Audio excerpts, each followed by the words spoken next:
Oo, kung iya nga bata is may pamilya, biskan isa lang mo pala ka household na pwede ka mo ka-avail na duwa-nga-dungan.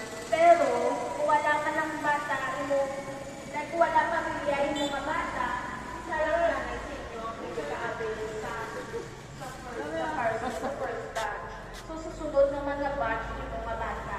Kag sa makasawa, isa lang ginayang pwede mga avail. Kag sa mag-utod, if may pamilya, yung mga utod, pwede ka mo nga duwa ma-avail. Pero, kung utod mo is like may live-in lang, syempre hindi pa na sila.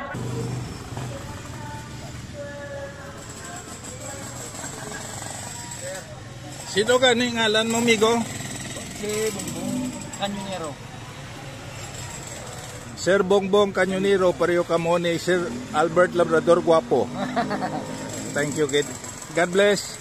Mabalik na kami ni Mrs. Sa Iloilo lang kami matinaran ay.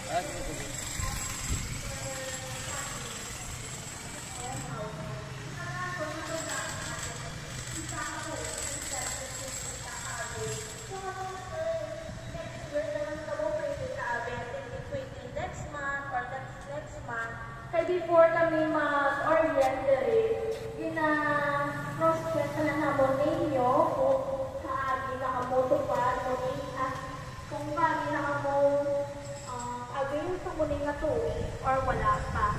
So, lang pa na doon sa naton kay qualified ka mo ito pong nagulan as beneficiary. So, may isa pa rin ng qualification ang parents of malnourished children.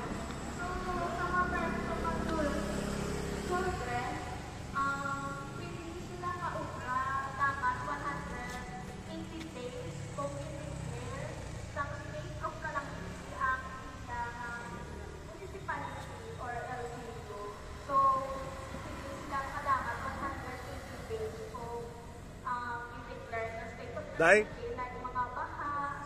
Dina?